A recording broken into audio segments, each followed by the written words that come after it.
really honoured to have Ian Howie with us today. Ian's Professor in International Studies at RMIT. He spent more than 30 years working in the field of international development with the United Nations, including multi-year assignments at the Population Fund representative in China, also from Mongolia, North Korea, Vietnam, Ghana, Rwanda, Papua New Guinea. He spent 7 years in UN headquarters in New York, so he's very well travelled. Professor Howie, during the course of his career, has built a specialisation in the area of cultural studies, communications for change, gender, human rights, migration, urbanisation, environment, population policies, sexual and reproductive health, and human resources management. Makes you quite inadequate. Ian Howie has been the recipient of a number of national awards, including Distinguished Service Medals from Vietnam, China and Mongolia, and a presidential citation from Ghana. Currently, Ian is on the board of the Australian Institute of International Affairs in Victoria, the United Nations Association of Australia. Professor Howie is a regular speaker on matters concerning international relations and international development. So please welcome Ian Howie.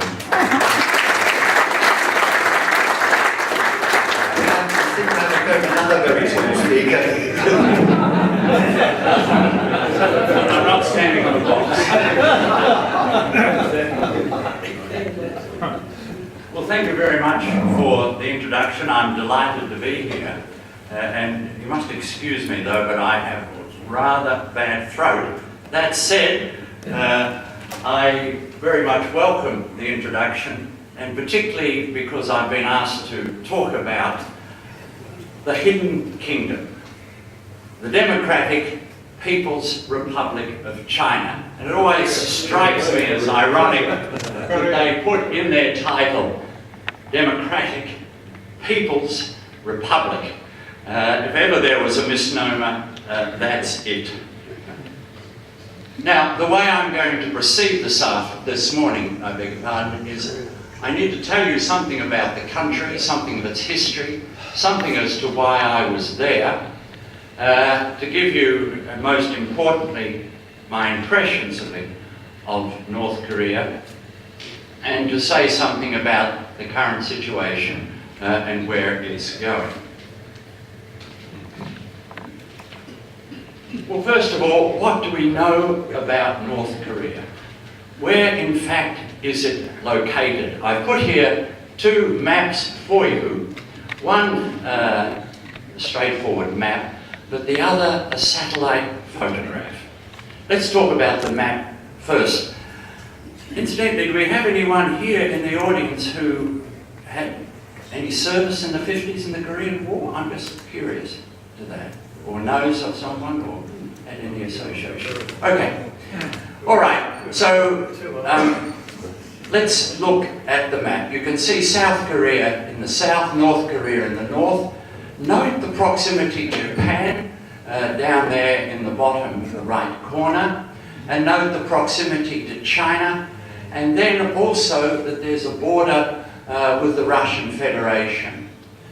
And the Truman River is the border between North Korea and Russia, and if you cross the Truman River and head up the coast, in no time at all you'll be in Vladivostok, which is a very important port in the Russian Federation and of course during the time of the Soviet Union. On the right we have this satellite photo, and what's significant about it is if you look at North Korea, indeed, there are no lights. And that tells you something about the country. First of all, electricity is somewhat limited, but more importantly, there are no lights because the Americans and the South Koreans may attack at any time, and they're not going to light up the country in order to facilitate that attack. Indeed, when I first arrived in Pyongyang, the capital, in 1993, the first of my many visits, the country was in total blackout as part of its security preparedness for what might happen. So from the map you can see that important to the history of North Korea is the Chinese, is the Russians, and is the Japanese, and all have played important roles in the history of the country as it's evolved. There are approximately 25 million North Koreans. The exact number is difficult to ascertain, and even though in part of my responsibilities during my coverage of North Korea when I was living in Beijing was to underwrite their census, they refused to disclose to us the ultimate population because it was a state secret. And having mentioned the census, one of my first challenges, because the United Nations was financing the census and providing the technical expertise to help prepare it, the first challenge was that they said, well, the best time to do the count of all households would be at midnight on December the 31st. I said, midnight, this is a very cold, mountainous country, snowbound at that time. Do you really want to be knocking on people's doors at midnight on December the 31st? He said, people are used to having their doors knocked at unusual hours, so I could not persuade them otherwise. All right, so let's say something now about the history, and I'll talk about the various photos. The photo of the tram in the top left was taken during the Japanese occupation. You can't discern it closely, but we have actually Japanese writing there. The image next to the tram stop gives you some traditional Korean architecture. This is an academic institution, and it's built in a traditional Confucian image. The bottom right here is Pyongyang in 1940, and the Japanese occupation of the country was from 1910 until the end of the Second World War in 1945. So, as I've indicated, Japan has occupied Korea, or endeavoured to occupy Korea, on and off really from the Middle Ages, from the 1500s. And then the Koreans have either asked for the support of the Chinese, who have come to help them over these centuries, and indeed the Manchurians occupied northwest Korea for many years until there was an uprising in the 1890s. The Sino-Japanese War from 1894 to 95 saw Korea gain its independence, and it established a tributary relationship with China, but China being very weak at that time, and after the Russo-Japanese War in the early part of last century, 1904 to 5, saw Japan defeat Russia and occupy Korea and Manchuria. So then fast forward to 1945, World War II ends, Korea is divided at the 38th parallel, the DMZ, the demilitarized zones, as it's known, and the country is divided into half. The administration is intended of both halves to be temporary. The USSR administers the north, and the USA administers the south. The US sends 25,000 troops to South Korea in fulfillment of those arrangements, and the Soviet Union sends its 25th Army into North Korea. Now, one of the interesting things is there are approximately more than 2.5 million Koreans who have left Korea during the Japanese occupation for the first 45 years of last century, who have gone to Japan. and they live there to this day. So Korean Japanese living in Japan dominate the construction industry, the nightclub industry, and they have substantial criminal gangs.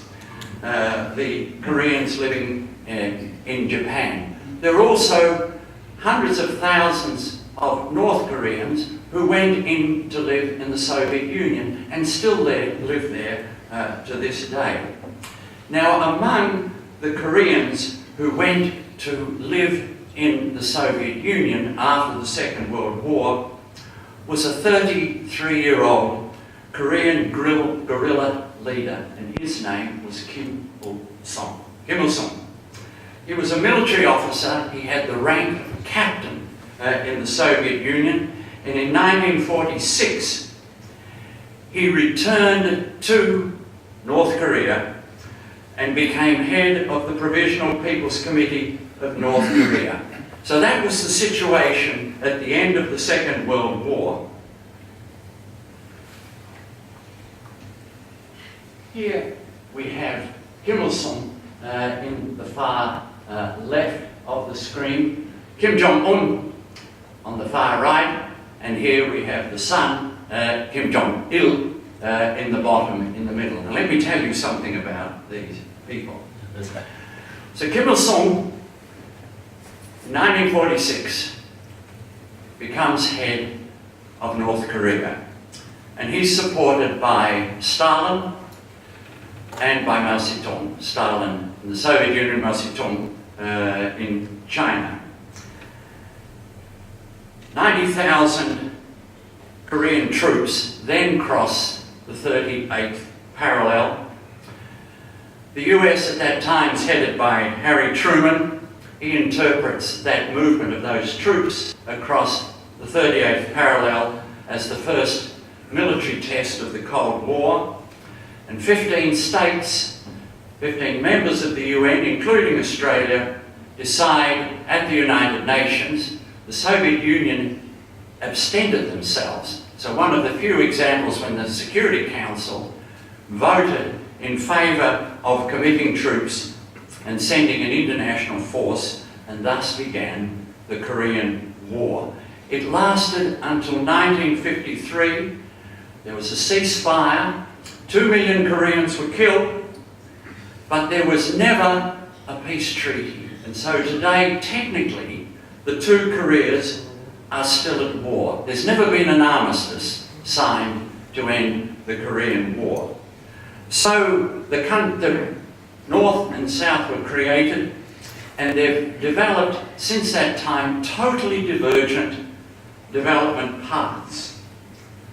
So we have the North, DPRK, and the South, the Republic of Korea. The North had the heavy industry that they'd inherited from the Japanese occupation. It became a state-controlled socialist economy. The South became capitalist, market-oriented. But interestingly enough, both, until relatively recently in the case of the South, were authoritarian governments. The South had a military dictatorship, authoritarian. The North had Kim Il-sung. Now, I like to make a distinction between an authoritarian and a totalitarian state. In an authoritarian state, let's take, for example, China. China's an authoritarian state. There's a one party, the Communist Party, 80 million, maybe 100 million members. You can pursue whatever you like in terms of working views, beliefs, etc. But provided you don't challenge the authority of the party, then you're quite free to pursue what you wish. In a totalitarian state such as North Korea, all those things apply in terms of one party, but you have to positively demonstrate support to the regime during your waking hours.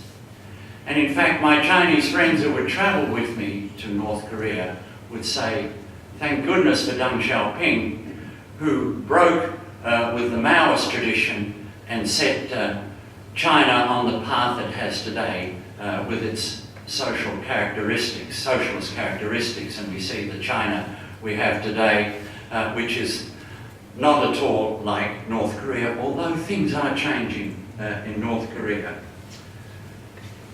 So they have a unique political system. There have been the three leaders, Kim Il-sung, 1949 to 94. He died at the age of 82. I went to his funeral, and I'll tell you more about that in a moment.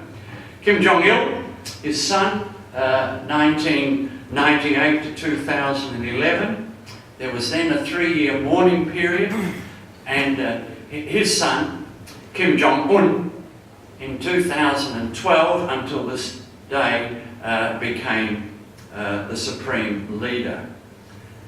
Now, it was thought initially that when he took over the country as being a young man, that the country would be run essentially by his uncle. But in December 2013, much to the shock of many commentators, he had his uncle and all his family murdered. So that really shook observers up to say this young man is going to assume a far more powerful position than we thought. So it's a one-party state, it's a Marxist-Leninist state, it's ultra-Stalinistic, and you have some idea of the characteristics that make up that state. Let me give you an illustration. The first night I arrived, well, I'll tell you in some detail. When I arrived the first night, and I flew Koro Air from Beijing to Pyongyang, Koro Air, K-O-R-O, is the North Korean airline. I was leading a delegation. They were kind enough to put us into the seating at the front of the plane, business class seat, but this was a little different in that it was rather like a dining car in a railway train, where you sat opposite each other, 2 chairs, there was a table in the middle, a little bowl of plastic flowers inside, and there we were seated. The plane had not taken off when the stewards came and said, would we mind in fact moving into the rear of the plane where the masses sit, because an army delegation was going to sit in these select positions. Well, we were happy to move, and we moved down and we sat with the proletariat in the body of the plane. The in-flight magazines were all about Kim Il-sung, aspects of his life. The stewards came round, and as they handed out the magazines, asked us, is there anything you would like to know about our leader? They could have been asking, have you been saved? Could we tell you about... This was the sort of language that came to my mind. On arrival in Pyongyang, as I said, the city was in complete darkness. But I had noted on the plane that many of the fellow passengers were carrying flowers, bouquets of flowers. And I thought, this is a really nice touch. Family reunification, they're taking flowers in order to deliver them and on arrival in Pyongyang to their relatives who would meet them. When we arrived in Pyongyang and we were ushered through the airport, there were a number of cars there to pick us up and to escort us to our hotel. They were Mercedes-Benz. When we got into them, we were surprised to discover that most of the internal parts of the cars had been stripped. The carpet taken off the floor, they had linoleum. They were really sort of stripped down. The headlights were dimmed, and we began this journey through this darkened city of which we knew virtually nothing. After some time of travelling, and we climbed to a very high point and parked in a substantial car park, I assumed this is where our hotel was. But I saw other vehicles pulling up, which also contained people who were in our flight with us. They were getting out of their car, leaving the car park, and they were heading round to this statue, which you see in the middle of the slide. Kim Il-sung. And in the darkness there, they were lining up, and one by one they were going forth and placing their bouquets of flowers at the foot of the statue. And this statue must be 5-story, I mean, how tall is it? And it's on the highest point of Pyongyang, and it dominates the skyline. And not for the first time, my colleagues in the United Nations all looked at me as if I would know exactly what to do in these circumstances. I had no idea what to do. But fortunately, one of our minders, who we got to know well, put a bouquet of plastic flowers into my hand, so that when our turn came, I too walked forward with the flowers at the bottom of the statue, bowed my head, and then returned to our vehicles. So here we have one of the first lessons of working in a country such as North Korea.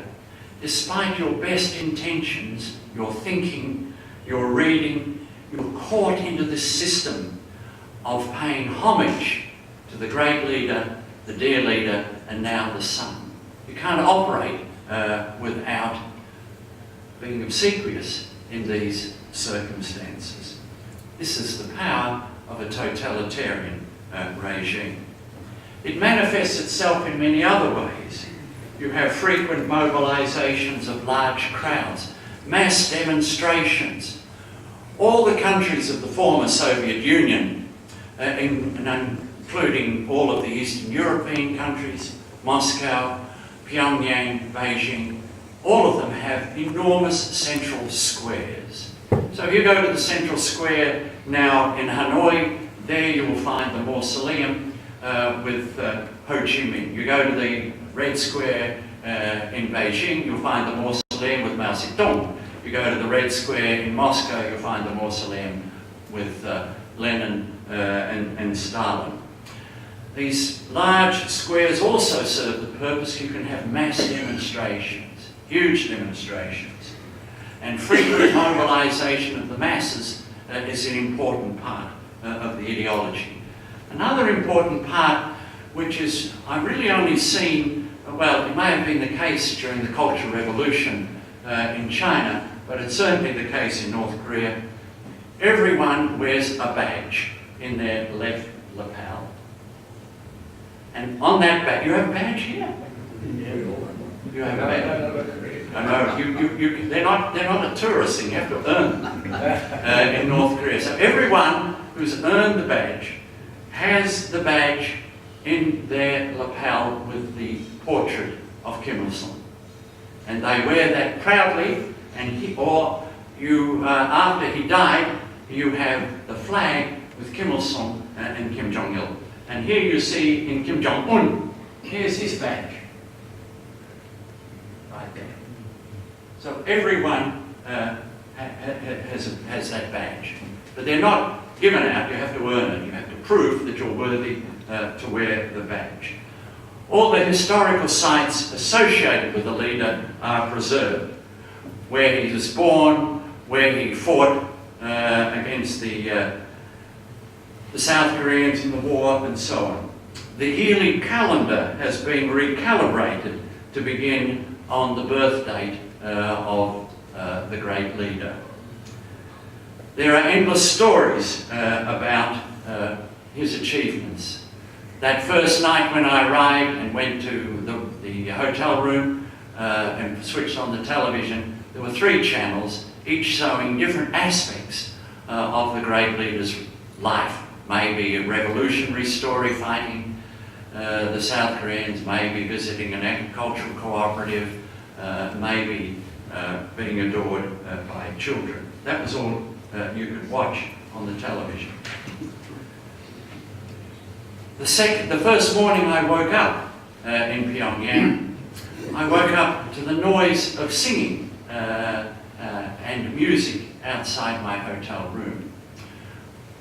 I looked down on the street below and I saw children marching to school, singing songs that were beamed through the public address system, the microphone, the speaker on each telephone pole, songs in praise of the great leader.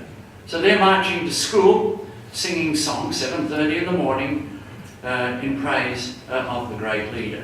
Now this is something that here in Sandringham, Melbourne, Australia, is beyond one's comprehension. Many of us here don't even know the second verse of the Australian national anthem. Maybe you do, I don't know. Let alone walking to school with the songs in praise of the great leader, Robert Menzies, beaming out over the public address system. But this is the nature of the society. And all the children not only sing songs, but at school they will spend a good part of their studies, a quarter it's estimated, learning about the leadership. So the whole of society is mobilised and it's militarised. And we know that when it comes to militarisation, they're pursuing a very aggressive path once through the help of, it's now said, of the Pakistanis. They were able to develop nuclear weapons, and they're now working on developing a missile delivery system. But it's said they have something in the order of 34 atomic weapons. This is very much part of their strategy. So, of course, anyone who steps out of line with the authority is immediately purged. There are concentration camps. The population is terrorised, and the human rights situation is appalling in that country. And I'll say something more about it, and particularly about the appointment of Michael Kirby, former Justice of the High Court, who led a UN study on North Korea and did an extraordinarily competent job. Now, part of the whole cult of personality, the cult of personality that began with Stalin, began with Mao, and began with Kim Il-sung, and now with the grandson, we're told that he's the world's greatest sportsman. He shot a record-breaking round of golf. He had 11 holes in one. No doubt there are many of you here. The golf club here has people who can better that, but let him know. He can control the weather, we're told. And a former CIA psychologist said some years ago that the son or the grandson drank 700,000 Ks worth, $700,000 worth of cognac a year. Now, it sells for $630 a bottle. The average income in North Korea is about $900 a year. So that's a lot of cognac. Others even go as far as saying he doesn't have to use toilets, which, you know, our senior members amongst the audience here will be pretty impressed with that. We ought to discover his secret. What we do know, and this is rumour, this is part of the sort of whole cult of the man, he is obsessed with the NBA, the National Basketball Association. He worships Kobe Bryant, who just retired from the LA Lakers, and he's had photographs taken with NBA players. We also know that he is very, very tough. And not only did he kill his uncle, and there's all sorts of stories as to how that happened, but he's also said to have destroyed any opposition within his immediate family, either by poisoning them or by whatever means. All right, let's say something more about the country. Now, at the end of World War II, there's about 9.5 million. Now it's around 25 million. The country had tremendous growth it had all the industry. The south had the agriculture, the north had the industry. But it's very mountainous, and when the Soviet Union collapsed in the late 1980s, this had a catastrophic effect on North Korea. Its industry was basically obsolete.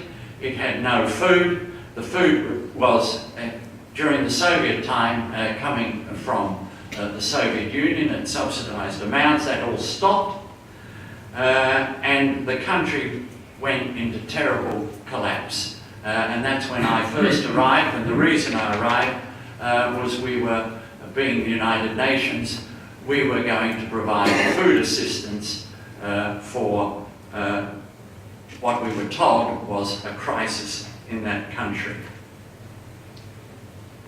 And up here, you can see some evidence of what I saw on my first arrival. On the top left, it's an agricultural country. You get some idea of how they do their cropping. In the middle, these are photographs of people who are lining up for food. I'll say something more about the other photos in a moment. It's difficult to say how many people actually died from 1994 to 1998. Conservatively, it's said about 250,000. We came to the conclusion that it was probably about 800,000, but there have been figures as high as 3.5 million. Now, that figure has been denounced by the North Korean government as and I quote, a vicious rumour of the South Korean intelligence agency. In this here, let me tell you about these other shots here. The one up here, yeah, I realise that, but I've just pointed out to you. When I first arrived, this building here dominated the skyline. Okay. Oh, what did I do there? There we go. Where is the... Let me use my fingers. We were staying right opposite that building.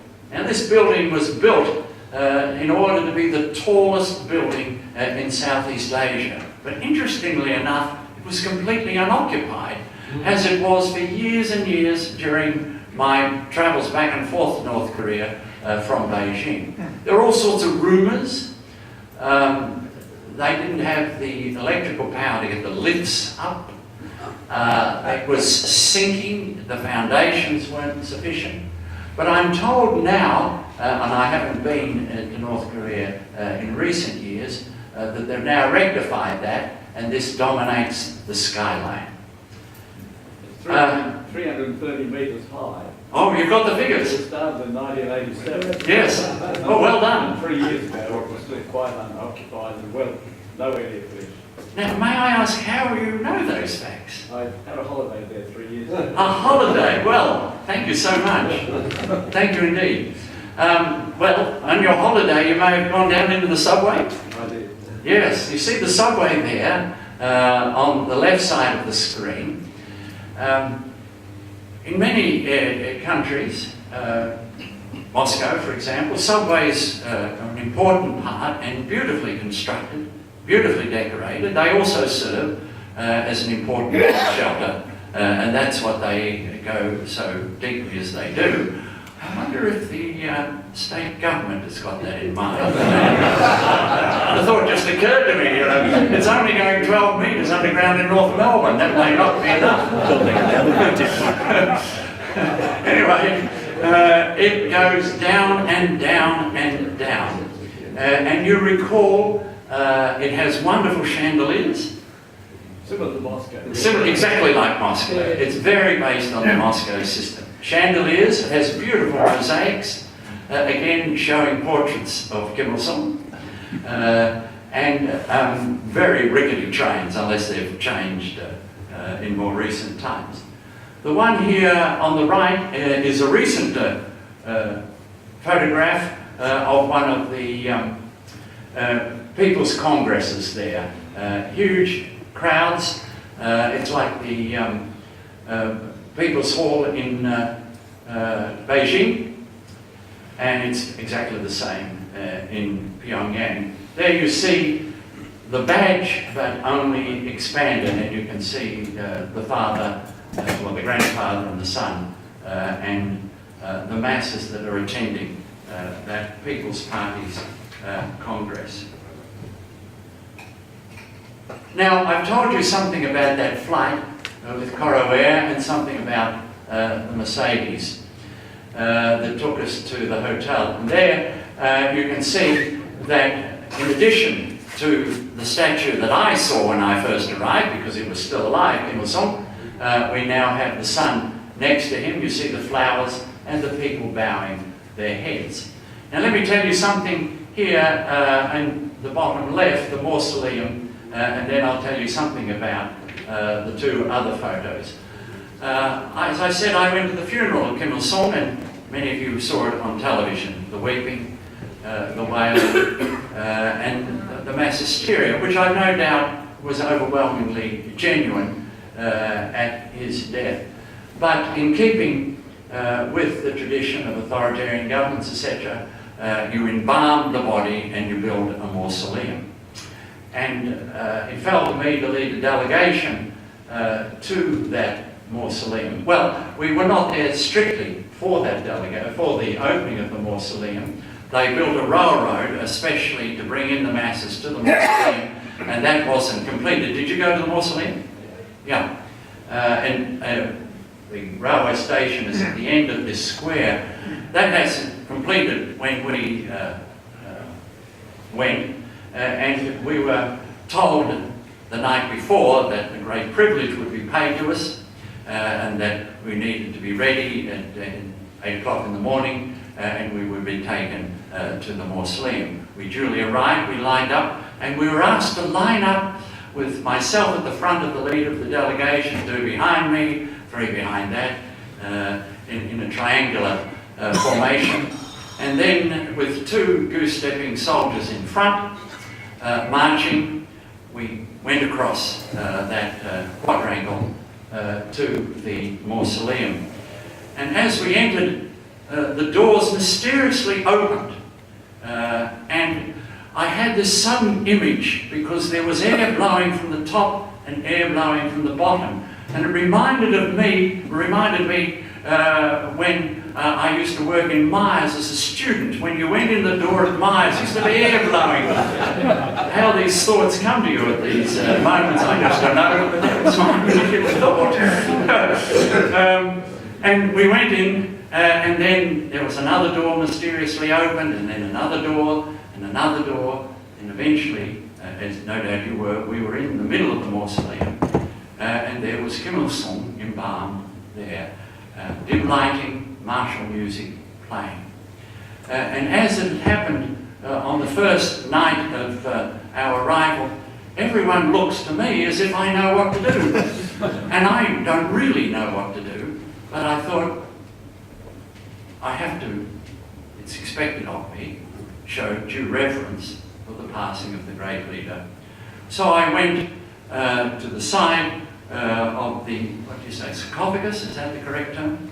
And stood there, bowed my head, and then to the far, the far, the far. Everyone did exactly what I did. They all came up, bowed their head. And so, and then when it came to leaving there, I walked out backwards. Everyone else walked out backwards.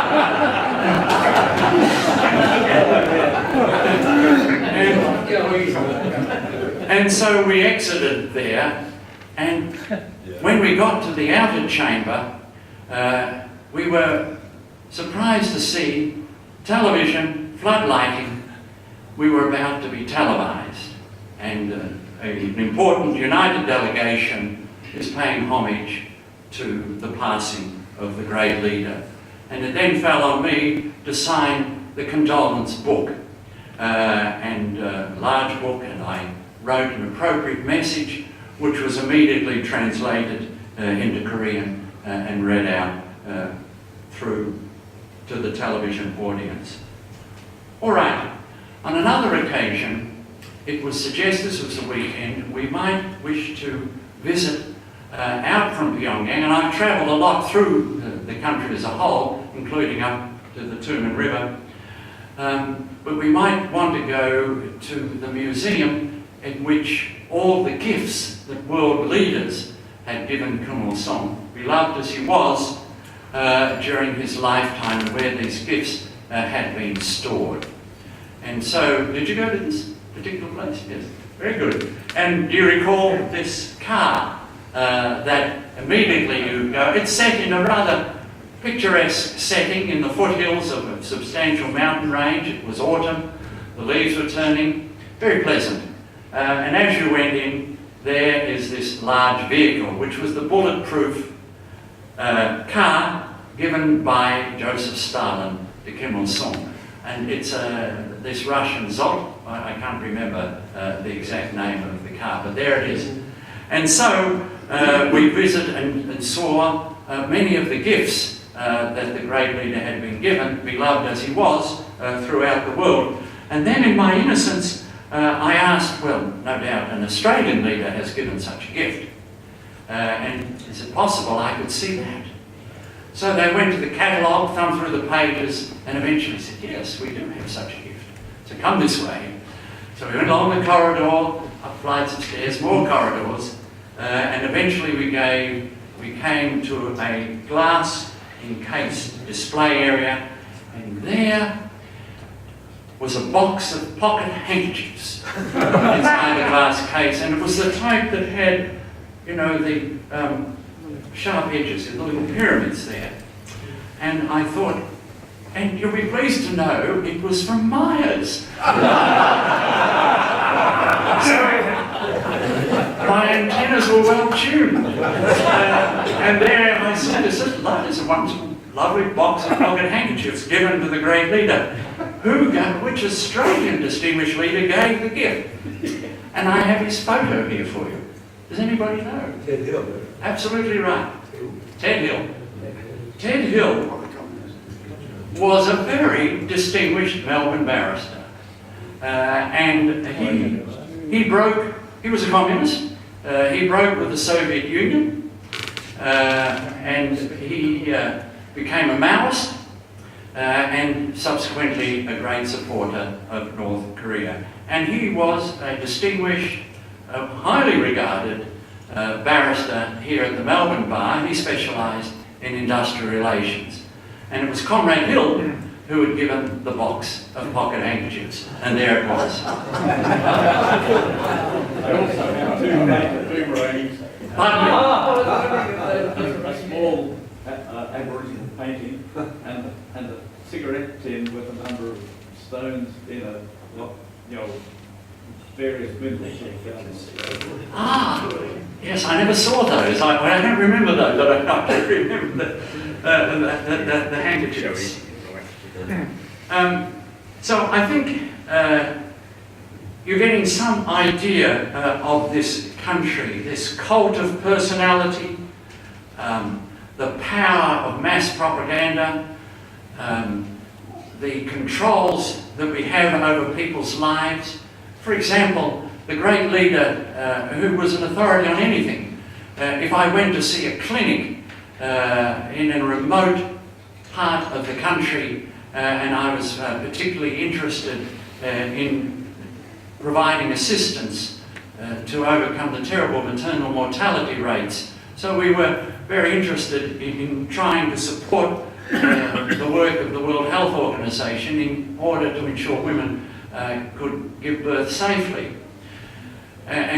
So you'd go to a clinic and you'd see the conditions, you'd see the delivery room, and they would say, well, the great leader here came on January the 14th in 1983, and he told us the way to deliver babies was the way we do it.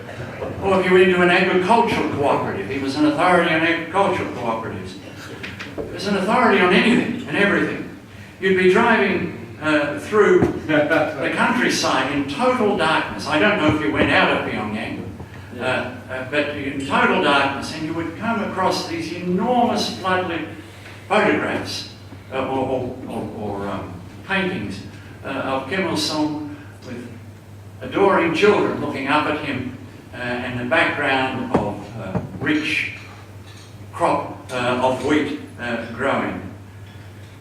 So it's overwhelming to someone like myself and like yourself, and I'm sure you, sir, when you went there, to be confronted with this mass hysteria and mass indoctrination. Now, there have been important political changes subsequently. When I first went, the Central Square had enormous portraits of Stalin, of Lenin, but also had portraits of Hegel and Engels. Hegel and Engels. You know, these were German philosophers who largely underwrote Marx's writing of the Communist Manifesto. That's all gone now because they're following the North Korean policy of Juche, J-U-C-H-E. This is an ideology specifically developed to fit the North Korean circumstances. I'm showing you here the portrait there out in the rural area of Kim Il-sung. You can see the badge here on the bottom right. You can see the Great People's Study Hall on the top right, and you can see children marching to school singing the songs. The Great People's Study Hall, yes, today North Koreans have mobile phones and you can go on the internet, but the internet's closely controlled. You can only go on the internet that the authorities allow you to go on. And when you go to the Great People's Study Hall, which is the public library in effect, your access to it depends on your clearance by the party. For the general public, the ground floor, party members, the next floor, and so it goes on until you get to the top. On one occasion, we were there and there was a rehearsal going on. There must have been 100,000 people in the square in front of the Great People's Study Hall. They were rehearsing the flag movements. You've seen on television how people have these flags and in an instant can put out enormous portraits of flowers, maps, people's faces and so on. And they trained for that in the square in front of the Great People's Study Hall. My wife happened to be there at the time, and she was in the Great People's Study Hall, and she went up onto the roof of that, and there was a man standing on a fruit box with the flags, and with that 100,000 people looking up, and he was giving the directions on how, he was doing the training on how to move the flags. And everybody was looking up in order to be prepared for that demonstration. Another interesting anecdote that I'd be pleased to hear from yours if we have time, sir. Another interesting anecdote, not far, and I'm reminded of the Great People's Study Hall. We were in a park there, and I saw a number of people cutting the grass with scissors. And I thought, oh, that's interesting observation. And I thought it's a very slow way to cut the grass, but you know, my Chinese friend said to me, during the 50s, the 1950s in China, during the Great Leap Forward under Mao Zedong, when people in China were starving to death, they found, and we inherited what they found from our parents, that if you bred rabbits in your flats, that was the quickest way to get protein. So these people are getting the fresh green shoots to feed their rabbits in their flats because there's not enough food. So, interesting. All right, I think we're running out of time, so let's finish up here as quickly as we can. What have we got, 5 minutes? 5 or 10 minutes. I'm down on the demilitarized zone, and this photograph, in fact, is not my photograph. It's taken from the South Korean side, and you see the Marines there standing looking at the North Korean. So when I was there, I was in that building at the top there, standing down looking at the Marines who were on guard looking at me, wondering who's this foreigner looking down at us.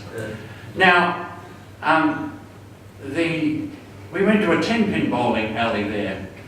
The elite, the children of the party, have many advantages, one of which is a 10-pin bowling alley. And now they have many more advantages because Pyongyang's become a showpiece in terms of shopping, construction, and entertainment as the country has changed.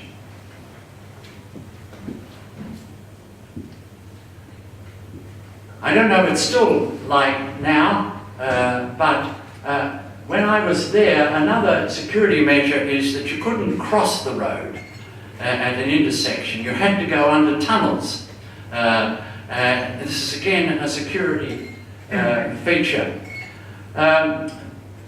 We have Kim Jong-il here at the bottom looking at foodstuffs.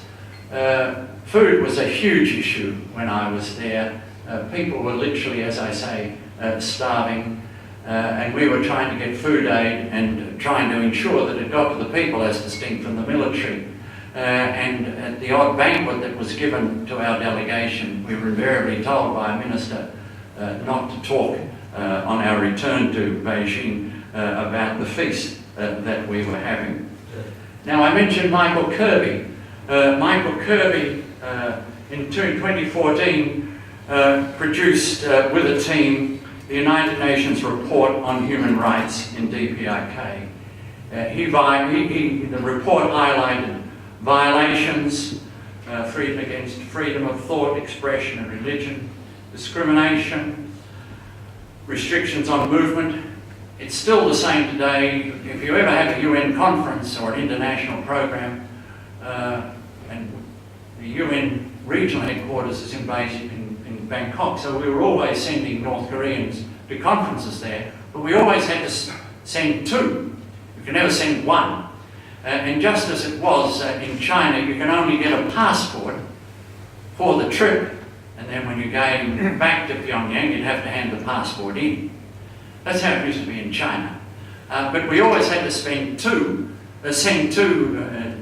delegates to a meeting in Bangkok, one ostensibly to do the translation, but it was always assumed one was to look after the other and make sure they didn't defect. Now, there's been a lot of defections in recent times and over the years. Surprisingly, the country is changing fairly rapidly now. We have a lot of private plots, agricultural plots in the north.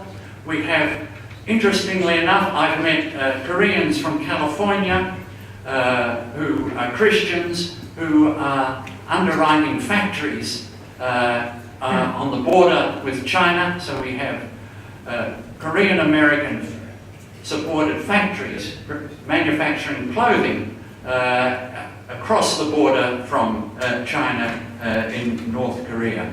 But it's still a totalitarian country. It's still preparing for war with Japan, the US, and South Korea. And the UN ultimately has passed a resolution now after the Kirby report to refer North Korea to the International Criminal Court for crimes against humanity. Well, let me finish because we've run out of time. Is our son, our grandson, he's in charge now, he's running the show. We have an affluent middle class living in Pyongyang, but 2/3 of the population, I think, are still struggling to this day. There are all sorts of, the Workers' Party surprisingly just met recently after many years, and they met in the middle of this year. We didn't find out anything new, but there are plenty of people tracking what's going on. They have plans for the future, and if you go on to North Korean sites, you'll get some idea of how they, North Korean architects, what their vision is. But the reality, not for the future, but the present, is that it remains a rigid, theocratic political system in which 3 successive leaders have been worshipped almost as gods. It's a paranoid state, and I don't see any changes to that situation in the foreseeable future. Thank you.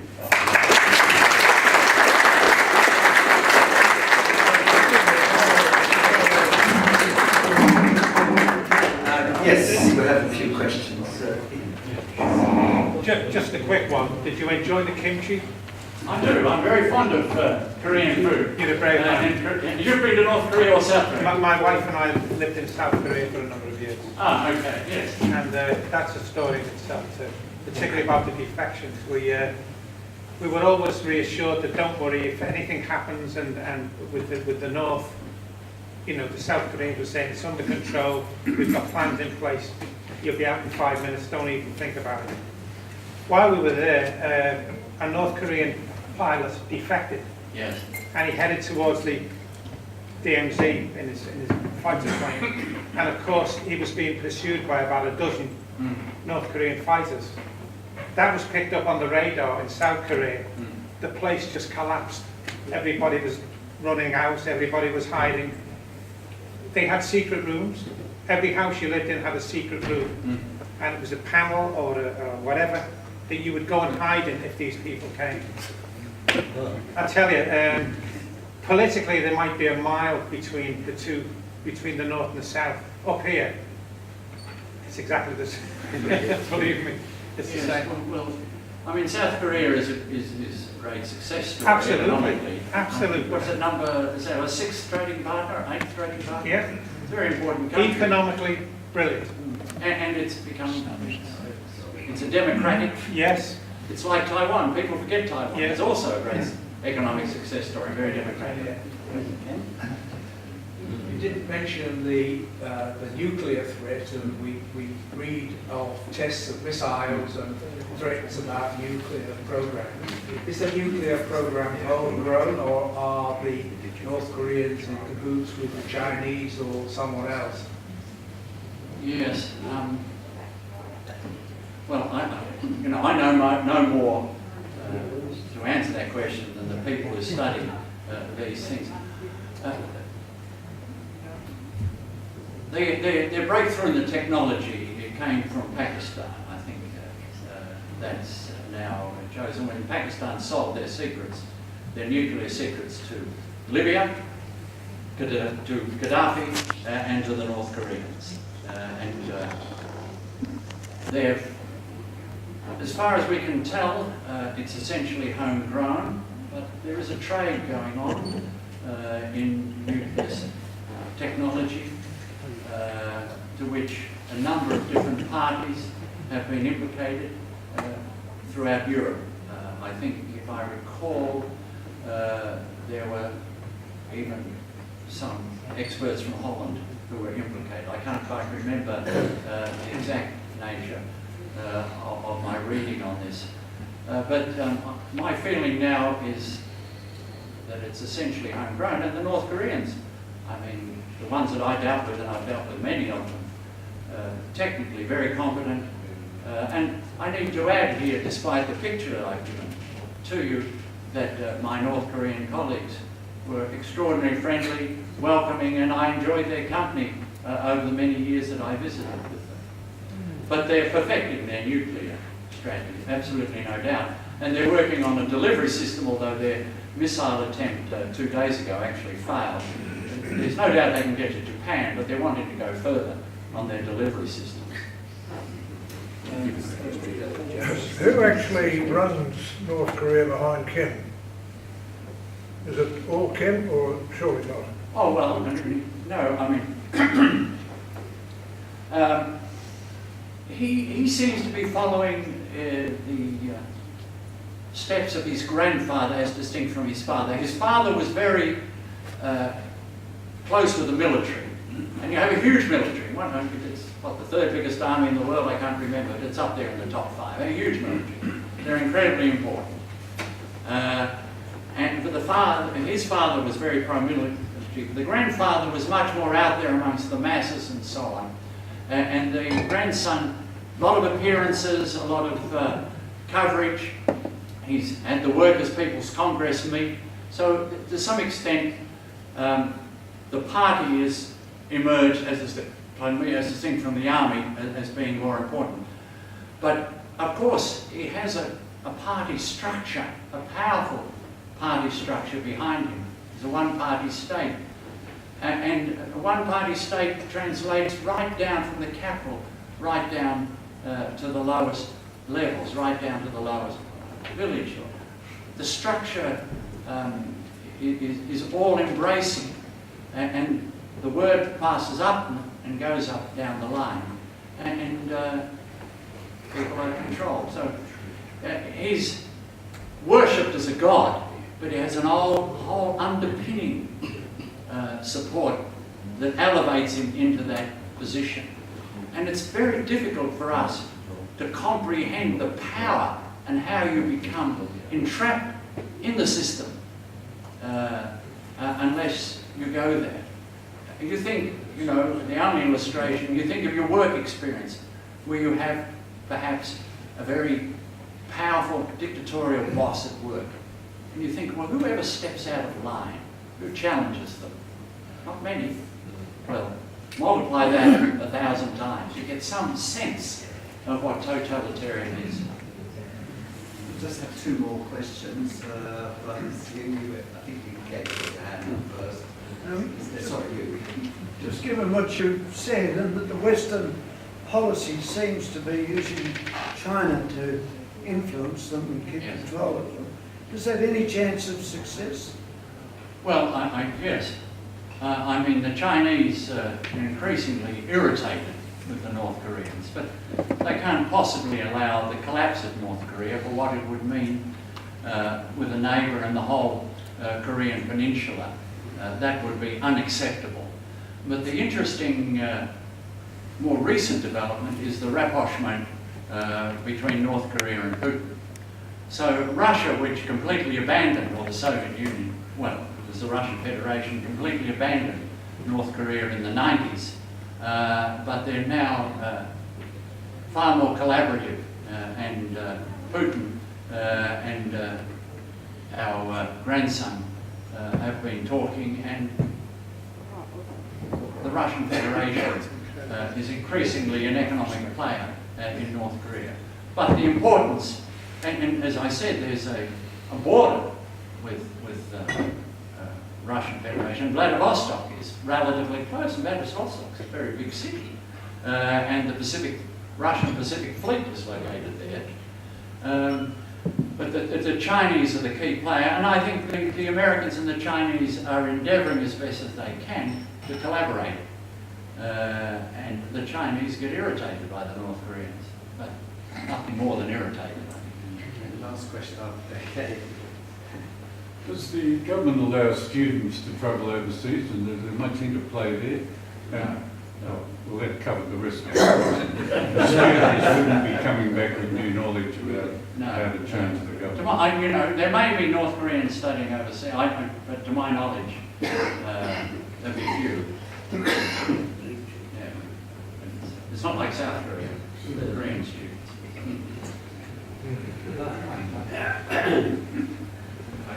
I'd just like to say to you, Ian, it's just a very informative talk, and just so much we don't know, and you only touched, I'm sure, just a little bit of all the knowledge you have of that incredible country, and really appreciate the fact of what you did up to cover, and how much we've learned from it.